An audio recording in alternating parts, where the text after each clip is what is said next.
por causa que são 2 reinos. Quando ele vai falar da nova aliança, o que é a nova aliança? A nova aliança é Cristo unificando essas 2 casas, formando uma só casa. E aí o termo casa de Israel, quando se fala depois da nova aliança, o Messias na cruz, no madeiro, quando se fala casa de Israel, da cruz em diante, já se refere às 12 tribos novamente restauradas. Verifica isso. Vamos em Jeremias capítulo 31. Eis que vem dias, diz o Senhor, em que farei uma nova aliança com a casa de Israel, as 10 tribos, e com a casa de Judá, ou seja, as 2 tribos. Não conforme a aliança que fiz com seus pais, no dia em que eu os tomei pela mão para os tirar da terra do Egito, porque eles invalidaram a minha aliança, apesar de eu os haver desposado, diz o Senhor. Verso 33. Mas esta é a aliança que farei com as 2 casas? Tá falando aqui? Tá, mas olha o que ele fala. Mas esta é a aliança que farei com a casa de Israel depois daqueles dias, diz o Senhor. Você vê? No verso 31, Deus fala, eu vou fazer nova aliança com as 2 casas de Israel. Ou seja, e ele detalha, o Espírito Santo detalha, com a casa de Israel e com a casa de Judá. Casa de Israel, ele se referiu o quê? As 10 tribos. Efraim. As 10 tribos é Efraim. Porque quem é que colocou Efraim como governador das 10 tribos? O próprio Deus. Então, eis que farei nova aliança com a casa de Israel, Efraim, e com a casa de Judá. Aí ele fala, não conforme aquela aliança, etc, etc. E aí na hora que ele vai falar da nova aliança, como vai ser? E aí ele fala, e esta é a aliança que farei com a casa de Israel. Já não falou casa de Judá. Por quê? Porque quando a nova aliança é feita, ali as 2 casas já se tornam uma, e aí casa de Israel volta a ser o que era no princípio. Ou seja, as 12 tribos, mas agora com os gentios. De que maneira os gentios entrou nisso? Nós vamos falar já já. Talvez você já tenha até entendido, mas nós vamos falar já já. E vai ficar melhor ainda para entender, porque nós vamos ver isso no profeta Oséias, no capítulo 1. E você vai ver que isso é maravilhoso. Então, quando Deus vai falar da nova aliança, ele já não fala a casa de Israel e a casa de Judá. Se Deus tivesse falado, e essa é a aliança que eu vou fazer com a casa de Israel e com a casa de Judá, também seria válido. Mas quando ele, na hora de falar da nova aliança, ele tira o termo casa de Judá e usa o termo casa de Israel para se referir às 12 tribos completas, ele mostra que aquele propósito lá do princípio, quando ele tirou Israel do Egito, está se cumprindo na cruz. E ainda mais, lembra em Êxodo 19 que Deus fala por intermédio de Moisés, Deus manda Moisés falar para Israel, se vocês ouvirem a minha voz e guardarem a minha aliança, que voz é essa? E qual é a aliança é essa? Seria os 10 mandamentos que ele falou no Sinai. Se vocês ouvirem a minha voz, guardarem a minha aliança, todos vocês serão um reino de sacerdotes. O que acontece? Em Êxodo 19, na continuação, Deus fala para Moisés, Moisés, manda o povo se purificar, lavem as suas vestes durante 2 dias, porque no 3º dia, olha só, no 3º dia, Deus ia descer do céu e casar. 3º dia fala do que na escritura? No 3º dia eu descerei e vou falar a minha aliança. Eles ouviram, só que obedeceram? Não obedeceram. Por quê? Porque logo depois disso eles fizeram bezerros de ouro e adoraram o bezerro de ouro. Por isso que essa aliança não foi parar no coração deles, porque eles desobedeceram a Deus. Por isso que foi parar em tábuas de pedra chamadas de tábuas do testemunho. Você entende agora o porquê que eu venho falando de tábuas do testemunho em outros estudos? Porque eu já imagino, falando tudo isso de uma vez no estudo, a mente das pessoas ia ficar tudo embaralhada. Mas se você vem me acompanhando em outros estudos, agora você está fazendo a soma. Então, a aliança de Deus que foi quebrada foi parar em tábuas de pedra. Por isso que essas tábuas de pedra não representam a eternidade da lei, e sim a dureza do coração. Não é à toa que por cima dessas tábuas de pedra está o propiciatório.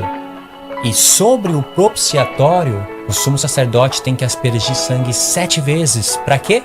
Para propiciação dos pecados. O que é o pecado? Transgressão da lei. Qual lei? Aquela que está em tábuas de pedra testemunhando o coração duro do povo. E como o povo tem o coração duro, endurecido pelo pecado, que é a transgressão da lei, e não cumpre os mandamentos, Deus poderia destruir todo o povo. Mas como ele teve promessas com Abraão, Isaque e Jacó, ele foi propício para com o povo. deixando os pecados cometidos debaixo da primeira aliança sem punição, porque essa punição caía sobre os cordeiros, os bezerros, figura do sacrifício de Cristo. E como o sacrifício de Cristo é muito rico, Deus ilustrava isso por muitos cordeiros, muitos carneiros, muitos bois em todo o tabernáculo, em todo o sacerdócio, em todo o povo, em vários homens, em Moisés, em Josué, em Davi, em vários homens. Até Jeroboão, como nós vimos antes, entrou como uma figura de Cristo. Então, você vê o que está acontecendo aqui. Quando Deus fala da nova aliança, o termo casa de Israel volta a ser as 12 tribos. Porque os gentios entram por intermédio da casa de Israel, se unificando com a casa de Judá e formando as 12 tribos de Israel, com judeus e gentios. Agora a lei, ela é retirada das tábuas de pedra do coração endurecido pelo pecado e imprimida na mente e no coração. E o que diz Apocalipse? Com o sangue de Cristo do Cordeiro, ele comprou o homem de todos os povos, línguas e nações, e para o nosso Deus os fez reis e sacerdotes, como era a vontade de Deus lá em Êxodo 19. Ou seja, o propósito de Deus em Êxodo 19 foi sim derrubado por um pouco de tempo, mas quando Deus restaura, ele restaura isso de uma maneira muito mais gloriosa. Você entende isso? Agora, por que os gentios eles entram por intermédio da casa de Israel? Como que isso se sucede? Porque a casa de Israel, ela tem Efraim como cabeça, de maneira que quando Deus fala Efraim, ele se refere às 10 tribos de Israel. E quando Deus se refere às 10 tribos de Israel, ele já está falando de nações. Agora nós vamos no livro do profeta Oséias, nós vamos ler ali o capítulo 1, e depois nós vamos em Romanos 9, e ver que Paulo em Romanos 9 está citando Oséias 1, um pouquinho com Oséias 2, com Oséias 6, uma soma das coisas espirituais de Deus. E aí eu vou finalizar esse estudo, esperar um pouco que vocês assistam esse estudo, e aí novas perguntas que vão surgindo, vocês podem mandar aí no canal ou por particular, através do canal, e então eu vou respondendo. Mas já pelo estudo agora, eu já estou mostrando a ligação dessas coisas. É claro que cada vez vai ficando mais claro. Por exemplo, nos 2 estudos que eu fiz, nesse grupo de estudo e no estudo passado, eu ainda não li Oséias 1. Agora eu vou ler Oséias 1 e fazendo uma busca das coisas passadas, das promessas passadas de Deus e fazendo uma soma. E aí você vai verificando.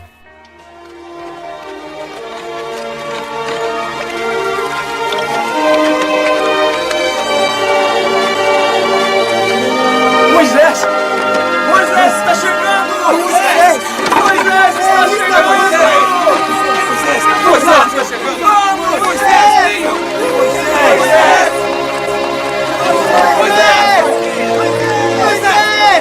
Ouvi agora, ó Israel, as palavras do Senhor.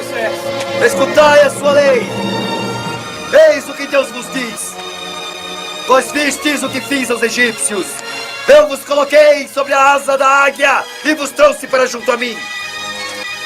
Se tiverdes fé em mim e guardardes a minha aliança, vós sereis meu tesouro sagrado dentre todos os povos. Eis o que Deus vos disse: toda a terra é minha, mas vós sereis para mim um reino de sacerdotes e uma nação sagrada. Se obedecerdes a minha lei e guardardes a minha aliança, Deus vos falou. Tudo aquilo que o Senhor disse, nós obedeceremos. Obedeceremos. Oséias 1 diz o seguinte: Palavra do Senhor que foi dita a Oséias, filho de Beire, nos dias de Uzias, Jotão, Acás, Equesias, reis de Judá, e nos dias de Jeroboão, filho de Joás, rei de Israel. Tá vendo a diferença aqui? Rei de Judá e rei de Israel? Judá vem de Israel? Vem. Judá vem de Israel. Mas quando tá rei de Judá e rei de Israel, não quer dizer que Judá não é de Israel. Judá é de Israel. Só que aqui se refere à casa de Israel, ainda que não está escrito casa de Israel. Nesse verso, nos outros vão estar escrito.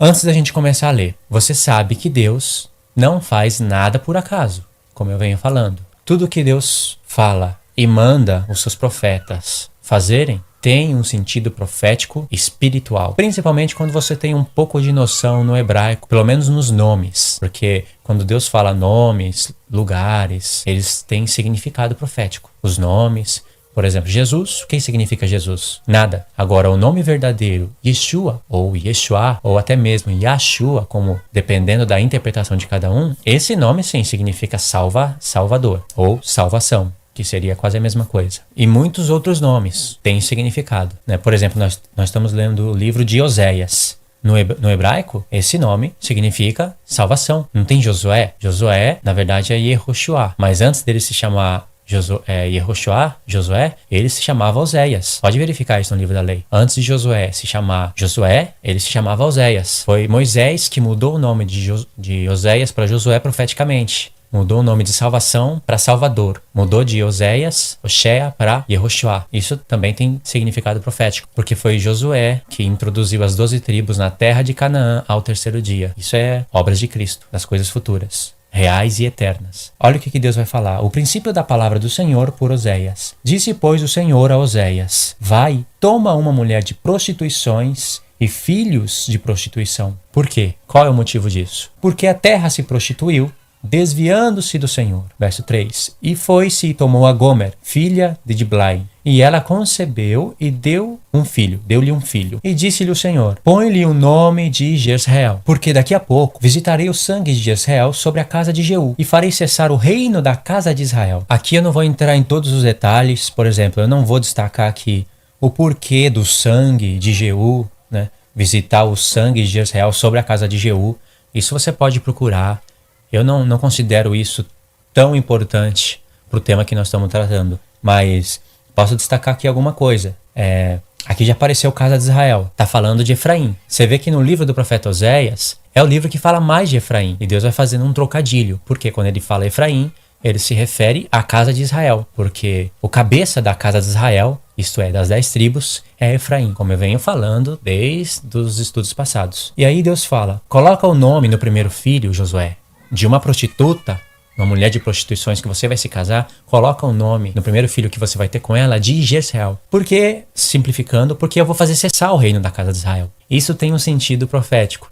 Não posso parar aqui para se deter em tudo. Depois a gente volta aqui nesse verso 5, você entende melhor. Só que a gente tem que saber o que significa Jezreel. Aí sim, sabendo o que significa Jezreel, aí você pode entender. Mas vamos continuar lendo. Deus vai fazer cessar o reino da casa de Israel, não é verdade? Ou seja, as 10 tribos. E isso vai ser através da dispersão. Verso 5. E será naquele dia que quebrarei o arco de Israel no vale de Jezreel. Tá vendo? Você lendo isso daqui e não sabendo sobre a casa de Israel, sobre Efraim, e sobre o significado do nome Efraim, e sobre o que significa Jezreel, você não entende nada disso daqui. Parece só que Deus está ocupando páginas da Bíblia. Verso 6. E tornou ela a conceber e deu à luz a uma filha. E lhe disse, Deus falando: põe-lhe o nome de Lo-Ruamá, porque eu não tornarei mais a me compadecer da casa de Israel, mas tudo lhe tirarei. Mas da casa de Judá me compadecerei, e o salvarei pelo Senhor, seu Deus. Pois não o salvarei pelo arco, nem pela espada, nem pela guerra, nem pelos cavalos, nem pelos cavaleiros. Aqui você já pode ver o próprio Deus fazendo uma diferença entre casa de Israel e casa de Judá, né? A casa de Israel, ele vai fazer cessar o reino. Ou seja, chamou a casa de Israel de reino. E isso é Efraim. Ele vai fazer cessar, mas a casa de Judá não. A casa de Judá ele vai salvar. Mas você vê que é Deus falando aqui, ó. Deus falando no verso 6. E tornou ela a conceber e deu à luz a uma filha. E ele disse, é Deus falando: põe-lhe o nome de Lo-Ruamá, porque eu não me tornarei mais a compadecer da casa de Israel. Não é o profeta falando isso daqui. O profeta está escrevendo, inspirado pelo Espírito. Mas não é o profeta que está designando isso. Porque o profeta não tem poder de salvar o povo. E aqui a Escritura diz, aquele que começou a falar no verso 6, diz que vai rejeitar a casa de Israel e salvar a casa de Judá. E o profeta não tem poder para isso. Mas tudo lhe tirarei. Mas da casa de Judá me compadecerei e o salvarei pelo Senhor, seu Deus. Se é Deus que está falando que vai salvar o povo, no verso 6... como ele diz, eu salvarei pelo Senhor, seu Deus? Ele tinha que falar, eu salvarei por mim mesmo. Só que aqui você sabe que é o Filho, o Espírito de Cristo falando. Eu salvarei, o Filho falando, eu salvarei pelo Senhor, seu Deus. Aí ele se referiu ao Pai. Isso vai acontecer em toda a Escritura, até em Apocalipse, depois que Jesus está ressuscitado em glória à destra do trono do Pai. Lá em Apocalipse 2 e Apocalipse 3, ele fala: a cidade do meu Deus, Nova Jerusalém, que desce do céu da parte do meu Deus. Umas 3, 4 vezes ele fala isso, em Apocalipse 3 e 4. E outros textos. Quando Paulo está escrevendo as suas epístolas, ele fala Deus e Pai do nosso Senhor Jesus. Jesus já estava à destra de Deus. Jesus é Deus, mas não é o Pai. O Pai é o Pai e o Filho é o Filho. Por que eu estou explicando isso? Porque é importante entender o que está se sucedendo aqui. Para você saber direitinho quem é que está falando, o que está falando e se referindo ao quê. Então Deus rejeitou a casa de Israel. Quando Deus rejeitou, eles não estavam em mistura com os povos. Mas depois da rejeição, eles iriam se misturar e virar como a areia que está na praia do mar. E aí Deus fala: todavia, o número dos filhos de Israel será como a areia que está na praia do mar, que não se pode medir nem contar. É claro, Deus iria espalhar eles para se cumprir a promessa e eles se misturarem com as nações. E aí Deus promete: e acontecerá que no lugar onde se lhes dizia, vós não sois meu povo, lhes será dito, vós sois filhos do Deus vivo. Verso 11. E os filhos de Judá, casa de Judá, e os filhos de Israel, casa de Israel, os gentios, juntos se congregarão e constituirão sobre si uma única cabeça, Cristo, e subirão da terra. Por quê? Porque grande é o dia de Jezreel. Irmãos, isso daqui é maravilhoso, porque Deus prometeu chamar a casa de Israel novamente. Só que quando ele chama, já é uma areia que está na praia do mar. Já está sendo a plenitude dos gentios. E aí Deus fala: e os filhos de Judá e os filhos de Israel juntos se congregarão. Aí está a unificação das 12 tribos e os gentios aí, enxertados. E eles constituirão sobre si uma única cabeça, que é Cristo, e o seu corpo é Judá e Efraim. Por quê? Grande é o dia que Deus semeia, diz Israel. Cristo é essa semente que, se ficando ela só, fica só ela. Mas se cair na terra e morrer, produz muitos frutos. Quer dizer que Cristo ia vir, cair na terra e morrer. E quando, precisa de água, né, para a semente cobrar vida. E quando o Espírito viesse e ressuscitasse a Cristo, aí ia junto formar uma videira. Cristo, Judá e Efraim, formando o reino de Deus. Grande é o dia que Deus semeia. Grande é esse dia que Deus semeia. A casa de Judá e a casa de Israel, eles iriam ser semeados junto com Cristo. Porque quando Cristo morreu, nós também morremos. Um morreu por todos, logo todos morremos. E ele morreu por todos. Para os que vivem, não vivam mais para si mesmo. Quem são os que vivem? Os que ressuscitaram. Junto com aquele que morreu por todos. Porque quando Deus ressuscitou Cristo de dentre os mortos, não ressuscitou somente uma cabeça. Ressuscitou o corpo de Cristo, qual era a igreja. Tá entendendo isso? Porque grande é o dia de Israel. Olha, se a gente continuar lendo Oséias 2, você vai ver muita coisa impressionante aqui.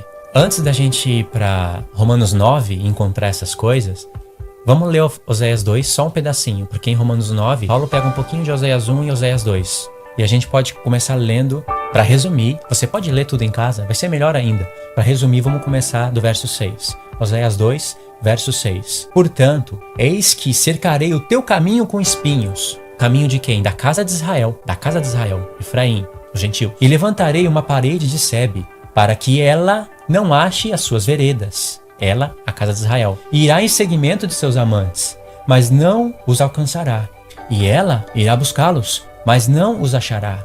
Então dirá: vou tornar para o meu primeiro marido, porque melhor me ia. E a casa de Israel vai dizer, né? E ela dirá, Espírito Santo falando: tornar-me-ei para o meu primeiro marido, porque melhor me ia do que agora. Ela, pois, não conhece que eu lhe dei o grão, e o mosto, e o óleo. Essa ela é a casa de Israel. Olha para todo o contexto. Busca isso na sua casa. É a casa de Israel. Ela, pois, não reconhece que eu lhe dei o grão, e o mosto, e o óleo, e lhe multipliquei a prata e o ouro, que eles usaram para Baal.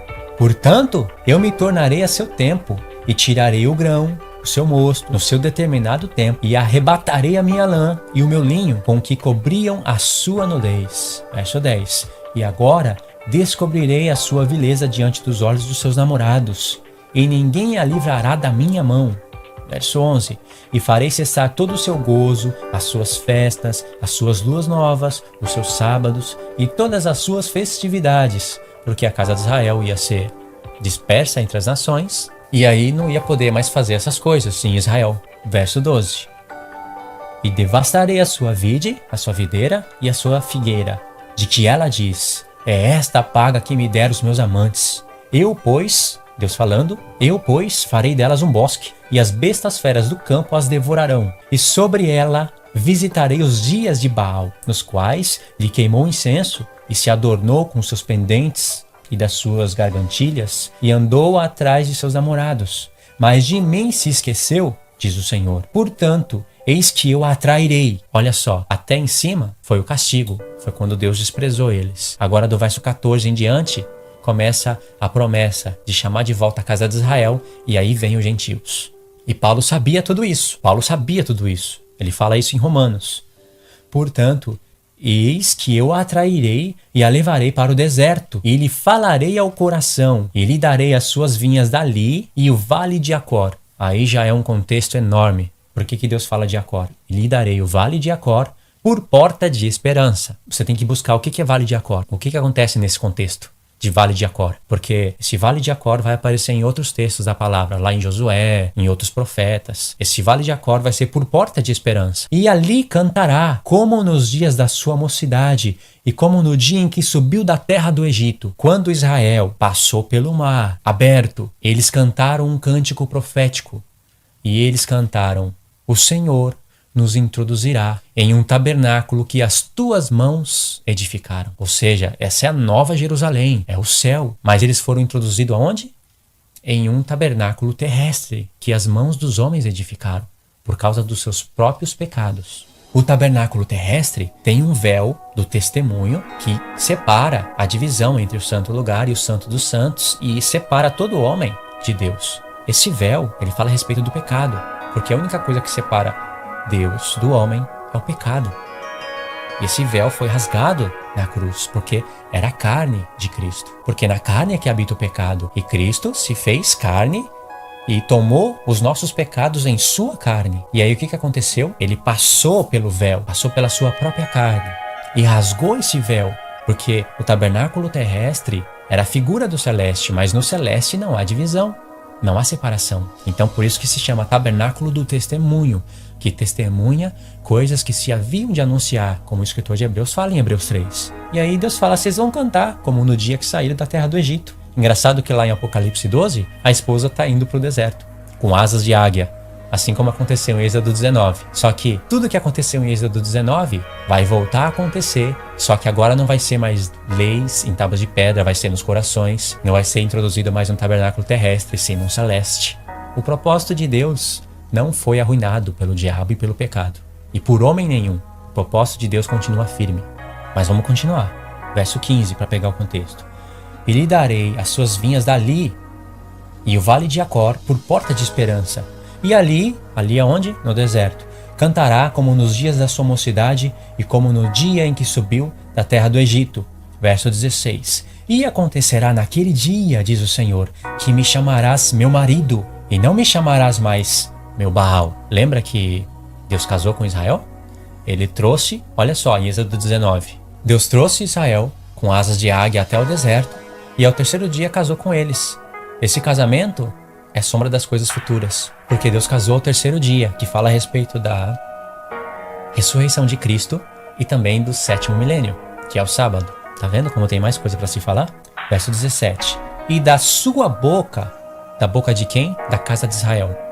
E da sua boca tirarei os nomes de Baalins, e os seus nomes não mais virão à sua memória. E naquele dia farei por eles aliança com as bestas feras do campo, e com as aves do céu, e com os répteis da terra. E da terra tirarei o arco, a espada, a guerra, e os farei deitar em segurança. Processo de restauração, como era antes do pecado. Entrar no mundo através de Adão. Verso 19. E desposar-te-ei comigo, ou seja, e casarei com você, te tomarei por esposa a casa de Israel, gentios, para sempre. Desposar-te-ei, te tomarei por esposa comigo em justiça, em juízo e em benignidade, em misericórdias. Ó, aquela que não tinha misericórdia, alcançou misericórdia. Verso 20, de novo. E desposar-te-ei comigo em fidelidade. Serás a minha esposa em fidelidade. e conhecerás o Senhor. Verso 21. E acontecerá naquele dia que eu responderei, diz o Senhor. Eu responderei aos céus. Presta atenção nisso. Em outra versão, aqui está um pouquinho diferente, mas é como se Deus estivesse dando uma ordem. E eu responderei aos céus. E os céus responderão à terra. Verso 22. E a terra responderá ao trigo, ao vinho e ao óleo. E estes responderão a Jezreel. Deus semeia. Lembra que nós vimos isso no último verso de Oséias 1? Verso 22. Presta atenção aqui. E semeá-la-ei para mim na terra. Ou seja, eu te plantarei para mim na terra. Irmãos, essa palavra semeá-la-ei no hebraico vai estar escrito como está escrito Jezreel. Só que aqui o tradutor, em uma parte ele deixou Jezreel, que é Deus semeia, em outra parte ele colocou a tradução. Ou seja, em uma parte ele deixou transliterado Jezreel, que essa palavra é em hebraico, e Israel, se eu não me engano. E em outro texto, a mesma palavra, ele traduziu o significado. É como você encontra presbítero no Novo Testamento. Presbítero é palavra grega. Em alguns textos está presbítero, em outros está ancião, mas é a mesma palavra. Verifica isso no hebraico se você tem condições ou se você conhece alguém que pode ler, pelo menos ler a raiz, você vai ver que é igual. Ó. E semeá-la-ei, aqui está Jezreel. Como Deus fala, olha a associação, verso 21. E acontecerá naquele dia que eu darei ordem ao céu, diz o Senhor. E os céus, a terra. E a terra, ao trigo, ao mosto e ao óleo. São coisas literais? São, mas falam a respeito de Cristo. Qual é a prova disso? Trigo, Cristo é a semente, é o grão de trigo. Vinho, figura do Espírito e do sangue. Óleo, do Espírito Santo. E estes responderão a Deus semeia, a Jezreel. E semeá-la-ei para mim na terra. Deus vai jogar Israel na terra e vai dar ordem para o céu, derrama chuva. E o céu vai responder para a terra. Óleo, azeite e vinho vai brotar daquilo que vai sair da terra. É como Deus está falando, fala aquilo que vai sair da terra, aquilo é só para expressar o que eu estou querendo dizer, mas foi rejeitada em Oséias 1. E esses, ou seja, agora não vai ser mais céu respondendo para a terra, terei misericórdia. E a Lo-Ami direi, ou seja, Lo-Ami não é mais meu povo. E aquela que não é mais meu povo, direi, tu és meu povo. E ele dirá, tu és meu Deus. Vê? Agora vamos voltar em Oséias 1. Oséias 1, verso 10. Todavia, o número dos filhos de Israel será como a areia que está na praia do mar, que não se pode medir nem contar-se. E acontecerá que no lugar onde se lhes dizia, vós não sois meu povo, se lhes dirá, vós sois filhos do Deus vivo. Verso 11. E os filhos de Judá e os filhos de Israel juntos se congregarão e constituirão sobre si uma única cabeça. E olha o que diz essa expressão de Deus. E subirão da terra. O que é isso? E subirão da terra. No segmento do verso, com revelação do texto, é claro, e sabendo o que significa Jezreel, você sabe o significado. E subirão da terra, porque grande é o dia de Jezreel. Grande é o dia que Deus semeia, não é? Cristo sendo a cabeça. Cristo morreu, seu corpo morreu. O Pai ressuscitou Cristo e também ressuscitou o seu corpo, que é a igreja. Oséias 2, verso 21. E acontecerá naquele dia que eu darei ordens, responderei, pode ver outra versão também aí, diz o Senhor, responderei aos céus. Estes responderão à terra, e a terra responderá ao trigo, ao mosto e ao óleo. E estes responderão a Jezreel, Deus semeia. E semeá-la-ei, para mim, Israel, vai cair na terra e morrer, mas isso é através de Cristo. Cristo, através do seu corpo, representou a igreja através do seu corpo. Isso significa que quando feriam Cristo, né, quando açoitavam ele estava mostrando que era para ser nós. Mas ele tomou sobre si o nosso castigo, as nossas enfermidades, iniquidades, ele tomou sobre si, nos representou. E aquele castigo nos trouxe a paz. E quando o sangue se derramava pelo seu corpo, era já a purificação da igreja. Quando ele morreu, a igreja morreu justificada. E o Pai ressuscitou não só uma cabeça, mas o corpo de Cristo. Essa figura espetacular do sacrifício de Cristo é ilustrada aqui, ó, através de videira, de semente, de trigo, de mosto, de óleo, de semeá-la-ei para mim. É a mesma coisa, mesma linguagem, só que através de metáforas, usando coisas literais. Romanos 9, verso 22, a partir do 22 em diante, diz o seguinte: E que direis se Deus, querendo mostrar sua ira e dar a conhecer o seu poder, suportou com muita paciência os vasos de ira, preparados para a perdição, para que também desse a conhecer as riquezas da sua glória nos vasos de misericórdia, para a glória já dantes preparou, os quais somos nós. Eu estou no verso 24. Você vê que Paulo fala os vasos de glória que Deus preparou de antemão, os que ele conhecia antes da fundação do mundo. Paulo fala os quais somos nós. Presta atenção no verso 24. Os quais somos nós, a quem também chamou não só dentre os judeus, mas também dentre os gentios. Verso 25. Qual é a base de tudo isso que Paulo está falando? Que Deus chamou pessoas como vasos de glória, não só dentre os judeus, mas também dentre os gentios. Olha a base dele. Como também diz em Oséias: chamarei povo ao que não era povo, e amada a que não era amada. Lembrou desse verso? Essa é a base do apóstolo Paulo. Que Deus chamou pessoas não só dentre os judeus, mas também dentre os gentios. Paulo está dizendo, não chamou só nós. Chamou os gentios também, porque o profeta Oséias falava: chamarei povo ao que não era povo, e amada a que não era amada. Verso 26. E sucederá que no lugar onde lhes foi dito: vós não sois meu povo, aí serão chamados filhos do Deus vivo. Isso é interessante. É um verso que está em Romanos 9, já há mais ou menos 2000 anos. E são pouquíssimas as pessoas que vão buscar o contexto desse texto para ver o que Paulo está falando. Porque muitas pessoas vão lendo Romanos 9, enxerga tudo que não é para enxergar. E o que é mais impressionante, as pessoas não enxergam. Enxergam predestinação, poder de escolha, sem poder de escolha, pessoas predestinadas para a morte sem poder de escolha nenhuma. A base está lá em Faraó. Deus endureceu o coração de Faraó. Deus odiou a Esaú e o homem não pode questionar a Deus porque ele é um vaso. Se o vaso for tentar questionar, mas por que você me fez assim? Em outras palavras, por que você vai me mandar para o inferno sendo que você não me escolheu? Deus vai falar, cala a boca, eu sou o goleiro. Enxergam tudo isso, toda essa besteira. Mas o que é tão impressionante as pessoas não enxergam. Lembra de Oséias? Quando Paulo usou esses dois versos aqui, de Oséias 1 e Oséias 2, ele fez uma soma de Oséias 1 e Oséias 2. Quando Paulo retirou esses textos lá de Oséias, colocou na sua epístola, não quer dizer que Paulo desconhecia os contextos desse verso. Muito pelo contrário, Paulo conhecia não somente todo o contexto desses versos e o livro do profeta Oséias, como ele conhecia também toda a lei e os profetas, fazendo esse segmento que eu estou mostrando para vocês nesse estudo. Então você vê que Paulo está falando aqui, Deus chamou pessoas entre gentios também. Sabe qual é a prova? Porque também disse Oséias: chamarei povo ao que não era povo, e amada ao que não era amada. E vai acontecer que no lugar que foi dito para eles: vocês não são meu povo. Lembra disso? Aí serão chamados filhos do Deus vivo. Presta atenção nisso. Para quem que foi dito: vós não sois meu povo? Para quem que Deus disse: vocês não são mais amada? Para quem que foi dito isso? Foi para a casa de Israel. Sim, as 10 tribos, que tinha por cabeça Efraim, aquele que tinha promessa de se tornar a plenitude dos gentios, lá em Gênesis 48, a bênção profética de Jacó, inspirado pelo Espírito Santo. Sabe o que significa isso?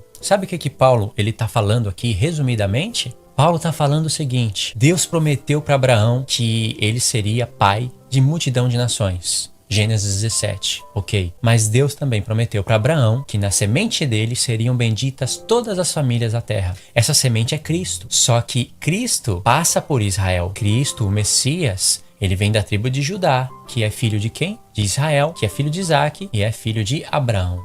Deus prometeu para Abraão que a semente dele seria como o pó da terra.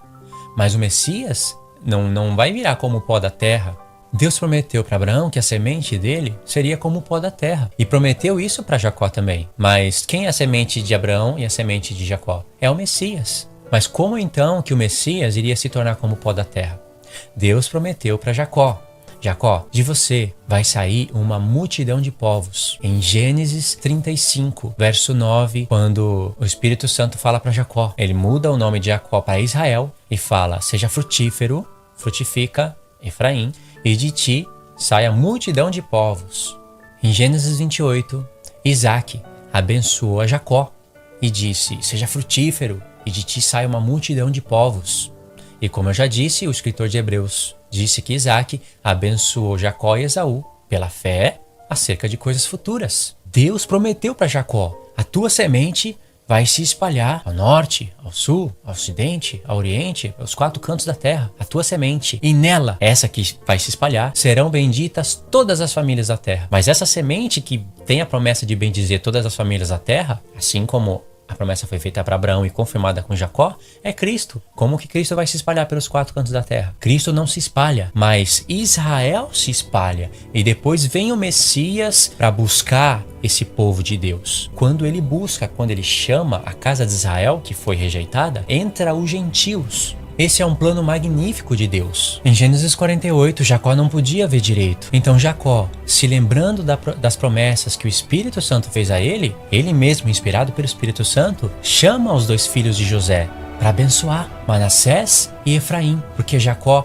olhou para todos os filhos dele e ele viu que nenhum tinha um nome pelo qual havia de se cumprir a promessa. Quando ele soube que Efraim, o frutífero, era filho de José, então ele mandou chamar os 2 filhos. E de todos os filhos que Jacó abençoou, ele abençoou primeiro a José, lá em Gênesis 48. E abençoou a José e disse, e aí abençoou os filhos de José. Mas o primeiro a receber a bênção foi José, figura do Messias. Aí isso está em Gênesis 48. Em Gênesis 49, todos os demais filhos são abençoados, mas o primeiro foi José. E qual foi a bênção que Jacó deu para José? Abençoou os 2 filhos. De maneira extraordinária, porque na bênção, Jacó colocou Efraim, que era o menor, não era o primogênito, na frente de Manassés, o qual era o maior e era o primogênito. Então Jacó abençoou Efraim, cruzou as mãos, depois a gente volta rapidinho nisso, e disse para Efraim que a semente dele seria uma multidão de nações. Sim, está escrito nas nossas traduções, mas diz o original, plenitude dos gentios. E isso vai ser falado por Paulo em Romanos 11. Você viu que eu acabei de falar algo semelhante em Romanos 9. Em Romanos 11, ele vai tocar nesse assunto, porque Romanos 11 é continuação de Romanos 9. Isso todos sabem. E como nós vimos, sobre Efraim há essa bênção profética. Porque se Efraim virar a plenitude dos gentios, logo de Jacó, porque Jacó tomou Efraim, Jacó tomou Manassés e Efraim como filhos seus. Se Efraim virar a plenitude dos gentios, de Jacó está saindo a multidão de nações. E aí a semente dele está ficando como o pó da terra. E se de Jacó sair essa multidão de nações, de Abraão está saindo essa multidão de gentios. E a semente de Abraão está sendo como o pó da terra. E Abraão é posto por pai, tanto de judeus como de gentios. Todos saindo, todos esses que vão fazer parte de Israel, saindo de Abraão, que era um gentil, antes de ser chamado por Deus. Abraão não era israelita. Abraão era um gentil. Deus colocou um gentil por pai de Israel.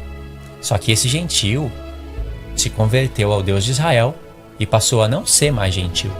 Passou a ser chamado hebreu, não que ele não era antes, mas quando Deus chama a pessoa, aí faz a diferença. Mas não deixa de ser um gentil. Depois sim, foi separada a nação de Israel como um povo escolhido por Deus, eleito dentre todos os outros povos, que a intenção de Deus era, através de Israel, chamar os outros povos. Israel era servo de Deus, Deus chama Israel de servo. Mas aquele que planifica todas essas coisas é o Messias, também chamado de servo. Por isso que Deus chama Israel de servo e ao mesmo tempo chama o filho dele de servo nos profetas. Porque a missão que era para Israel fazer, quem cumpriu foi o Messias. E agora ele passou a responsabilidade para nós, através do seu Espírito e das promessas cumpridas. E agora ele passou a responsabilidade para nós, através do seu Espírito e das promessas cumpridas. E aí você consegue enxergar o plano de Deus elaborado de maneira magnífica. É só um mestre para fazer essas coisas. Porque depois, como nós vemos, Deus foi quem dividiu o seu próprio reino, as 12 tribos. Salomão pecou e Deus, através do pecado de Salomão, podendo deixar o seu reino unido, quis dividir. E ele mesmo fala isso em 1 Reis 12, do verso 20 ao 24. Ele mesmo divide. Ele dá 10 tribos para um efraimita, Jeroboão, servo de Salomão. E 2 tribos fica para um judeu, Roboão, filho de Salomão. E Deus chama essas 10 tribos de casa de Israel e as 2 de casa de Judá. O termo casa de Israel, antes da divisão do reino, era usado para as 12 tribos.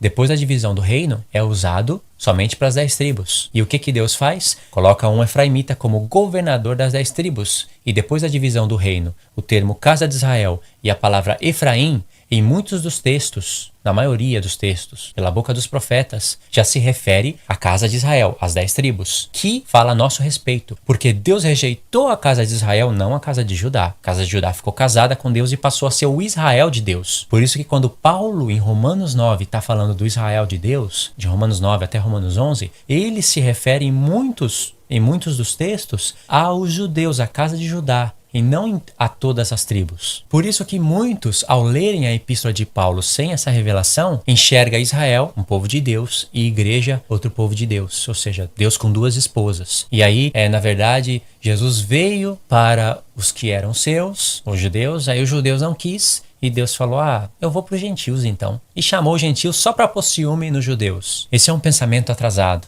muito atrasado. Porque Deus já tinha planejado essas coisas desde Abraão. Quando Deus falou para Abraão, por pai de muitas nações te tenho posto. Aí Deus já tinha na mente a divisão do reino. E na verdade todas essas coisas já foram projetadas antes da fundação do mundo. Só que executadas cada uma no seu tempo. E em Oséias 1, como você viu no estudo passado, Deus rejeita a casa de Israel, mas promete chamar. Depois que Deus rejeita a casa de Israel, não é mais amada, não é mais povo, não tem mais misericórdia, mas a casa de Judá sim.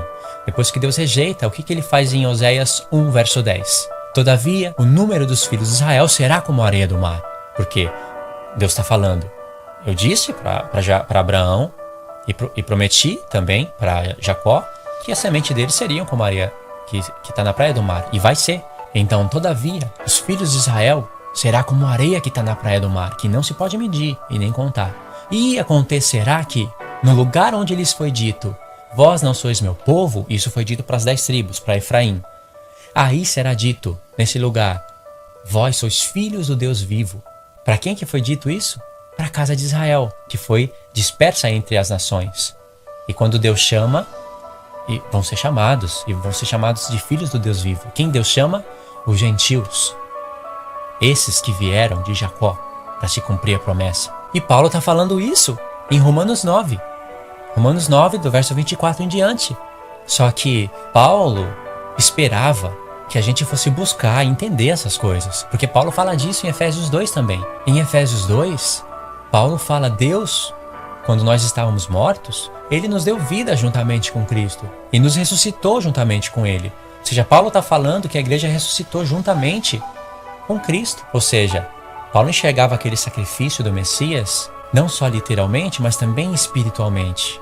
Aquele corpo representava todos os vencedores, a igreja.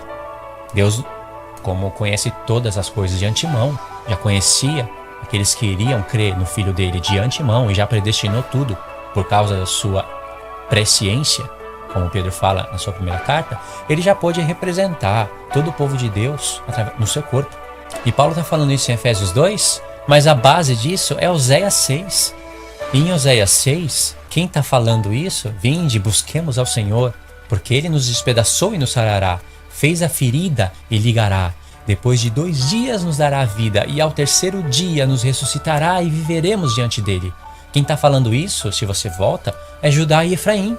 As 2 casas de Israel, Judá e Efraim. Paulo sabia disso. Quando Paulo escreveu isso em Efésios 2, escreveu de maneira resumida. E o Espírito Santo esperava que nós fôssemos nos lembrar dessas coisas quando a gente lesse a epístola de Paulo. Ou que pelo menos, se a gente não se lembrasse, por falta de conhecer as palavras dos profetas, pelo menos a gente fosse buscar, nossa, de onde que Paulo está tirando isso? Qual é a base dele? Qual é o profeta que ele está com a sua mente exercitada? Qual será o profeta que ele está com a mente iluminada para escrever essas coisas? Quem dera se todo o povo de Deus fizesse isso quando Paulo citasse alguns textos dos profetas. Porque você já percebeu o tamanho da epístola de Romanos? Você já pensou se toda vez que Paulo citasse um verso do profeta como base do que ele estava falando, ele tivesse que contar todo o contexto? Paulo cita muitas vezes alguns versos dos profetas, alguns versos, 1 ou 2 versos no máximo, às vezes 3, mas é difícil acontecer isso, como base do que ele está ensinando. Mas isso não quer dizer que ele desconhecia o contexto desses versos, ou que ele abandonou mesmo. Quem desconhece os contextos dos versos que Paulo cita, essas pessoas, a maioria delas, é o povo do próprio Deus. Quem dera se todos fossem buscar a raiz desses textos que Paulo está usando. Iria entender o que Paulo tinha na mente quando escreve as suas epístolas. Quer ver uma prova disso? Vamos em Romanos 11. Romanos 11, a partir do verso 17. Se você ler todo a epístola, ou pelo menos de Romanos 9 até Romanos 11 em casa, para poder pegar pelo menos esse contexto, você vai entender melhor ainda. Vamos ler a partir do verso 13, que vai ficar mais interessante ainda. Porque convosco falo. Quem? Com quem Paulo está direcionando o assunto agora? Porque Paulo fala com judeus e gentios na sua epístola. Às vezes ele direciona o assunto mais para os judeus, por exemplo, em Romanos 9 ou em Romanos 2. É claro que Paulo tem na mente que os gentios estão lendo, mas ali o assunto é mais direcionado para os judeus.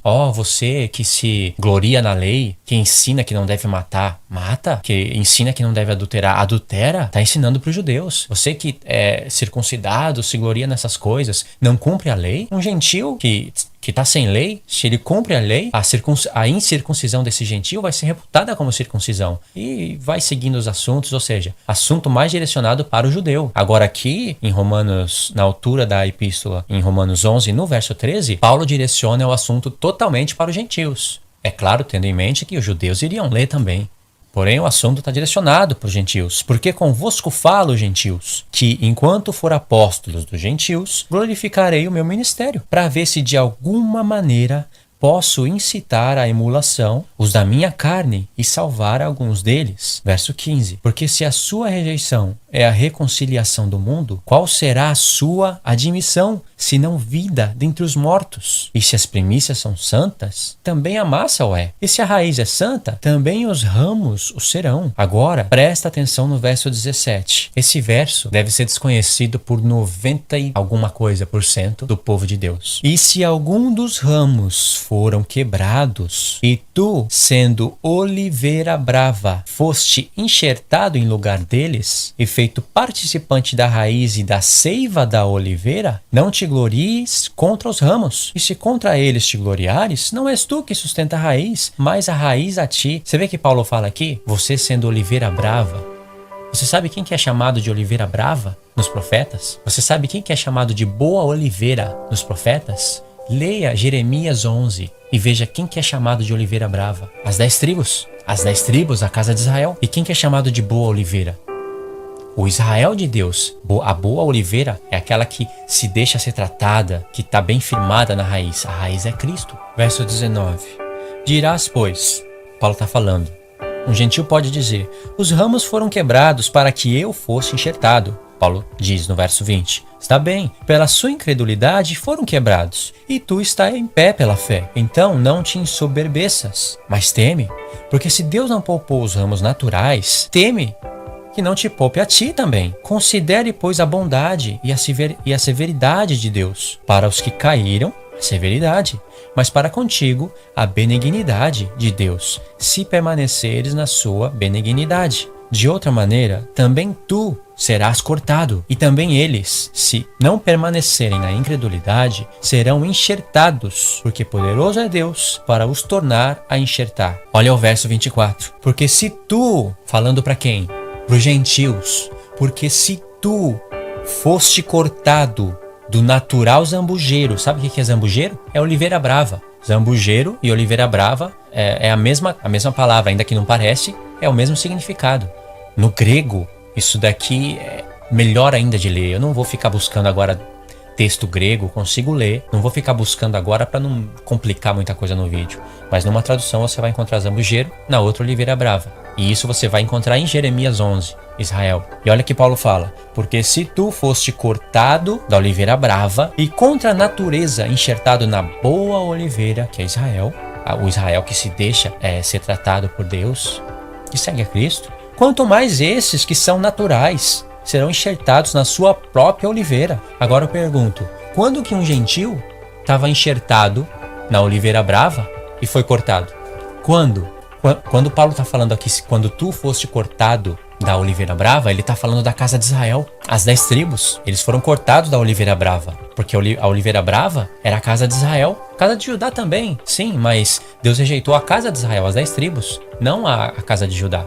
E quando Paulo fala, você foi cortado, isso quer dizer que eles foram cortados daquele Israel que não obedecia a Deus. Paulo está falando, lembra lá da casa de Israel, quando foram dispersos? Vocês deixaram de ser povo de Deus. Foi cortado da oliveira brava. Mas agora, como Deus prometeu, chamarei povo ao que não era povo, amada que não era amada. Como Deus prometeu, agora vocês foram enxertados na boa oliveira. Verso 25. Porque não quero, irmãos, que ignorais este segredo, este mistério, para que não presumais de vós mesmo, ou seja, para que vocês não sejam presumidos, que o endurecimento veio em parte sobre Israel. Esse Israel, olha só como é difícil das pessoas entenderem isso sem a revelação de tudo isso que nós estamos vendo. Porque o endurecimento veio em parte sobre Israel, isso é a casa de Judá. Deus tinha 12 tribos, dividiu o reino 10 tribos e 2 tribos. Rejeitou a casa de Israel, ficaram 2 tribos, não é verdade? Casada com Deus. Quem passou a ser o Israel de Deus? Os judeus com os benjamitas e alguns levitas.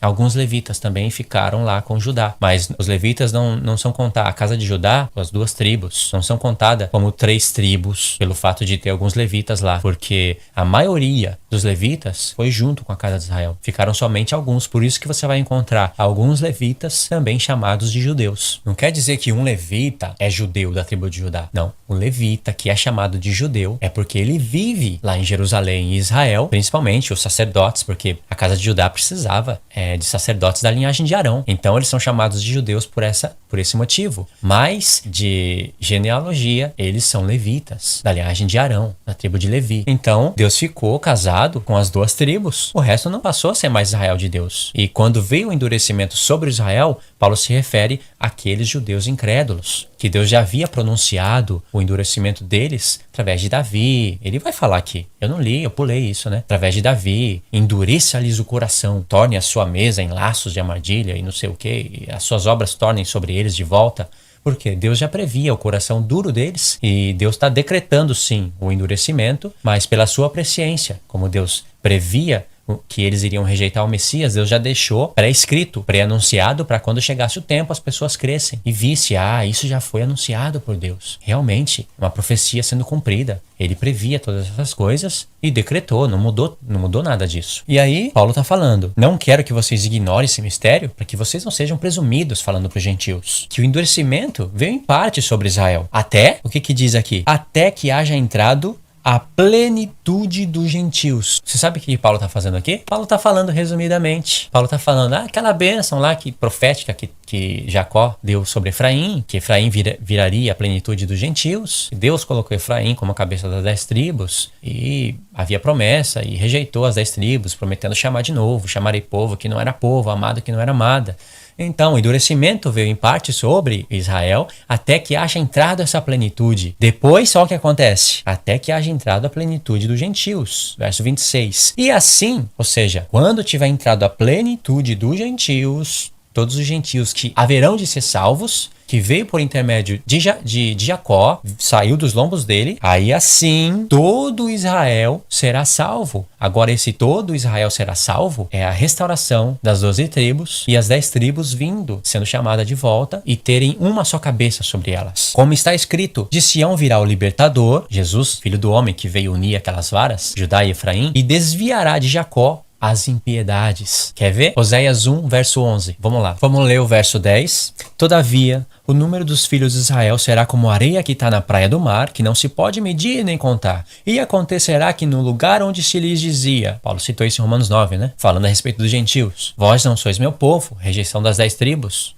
de Efraim. Se lhes dirá, vós sois filhos do Deus vivo. Você sabe onde aconteceu isso? No Sermão do Monte das Oliveiras. E os filhos de Judá e os filhos de Israel juntos se congregarão e constituirão sobre si uma única cabeça e subirão da terra, porque grande é o dia de Jezreel. E subirão da terra, o que é isso? Porque grande é o dia que Deus semeia. É quando o Messias ia cair na terra como grão de trigo, iria morrer, iria vir água, o Espírito de Deus, e ressuscitar o Senhor Jesus dentre os mortos e nos ressuscitar juntamente com ele. Aí sobe uma videira da terra.